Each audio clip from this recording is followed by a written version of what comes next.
Giliran Nasdem, semua jadi salah, jadi menyerang dari segala penjuru. Partai Nasdem dan Partai Demokrasi Indonesia Perjuangan, PDIP, terlibat saling sindir. Penyebabnya, lantaran Nasdem yang telah mengusung Gubernur DKI Jakarta Anies Baswedan sebagai calon presiden, capres.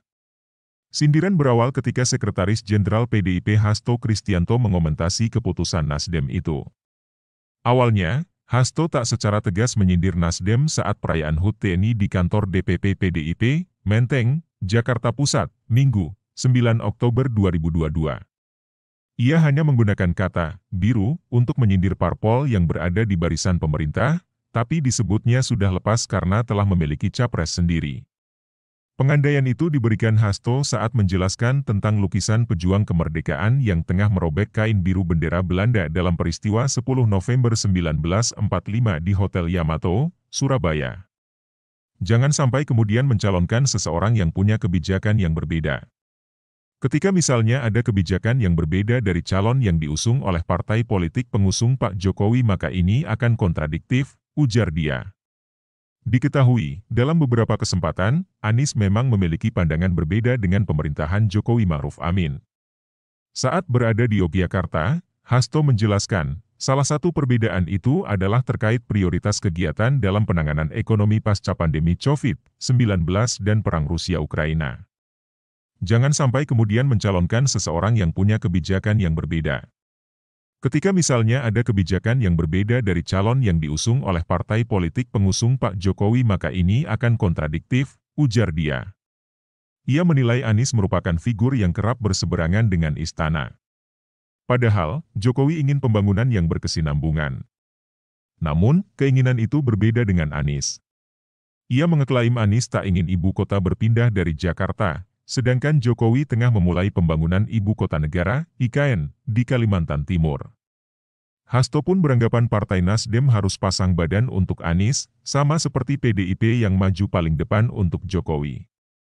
Karena ketika dulu kami mencalonkan Pak Jokowi, ketika ada apa-apa dengan Pak Jokowi kami berdiri di depan, tegasnya. Dulu ketika Pak Jokowi jadi gubernur, kami calonkan sebagai presiden yang pertama kali kan PDIP, ketika ada apa-apa dengan Pak Jokowi kami yang di depan.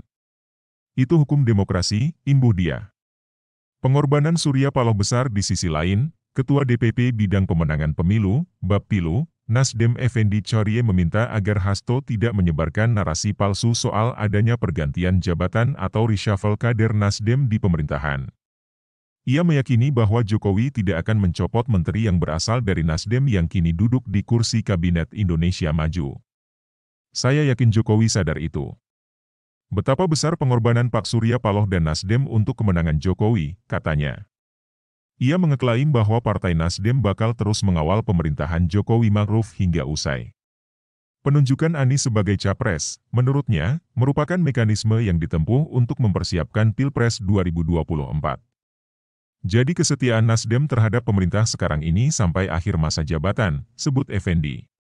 Senada Ketua DPP Partai Nasdem Willy Aditya merasa pihaknya seolah disudutkan. Padahal, beberapa parpol koalisi pemerintah sudah menentukan capresnya masing-masing. Misalnya, Partai Gerindra yang telah mencalonkan Prabowo Subianto sebagai capres. Demikian halnya Golkar yang mencalonkan Airlangga Hartarto dan PKB yang mencalonkan Muhaimin Iskandar. Yang lain pada deklarasi koalisi. Semua tidak ada masalah, tetapi giliran Nasdem, semua jadi salah. Semua jadi menyerang dari segala penjuru, tutur Willy kepada Kompas.com, Senin. Willy menjelaskan, Partai Nasdem selalu selangkah dan seirama dengan pemerintah.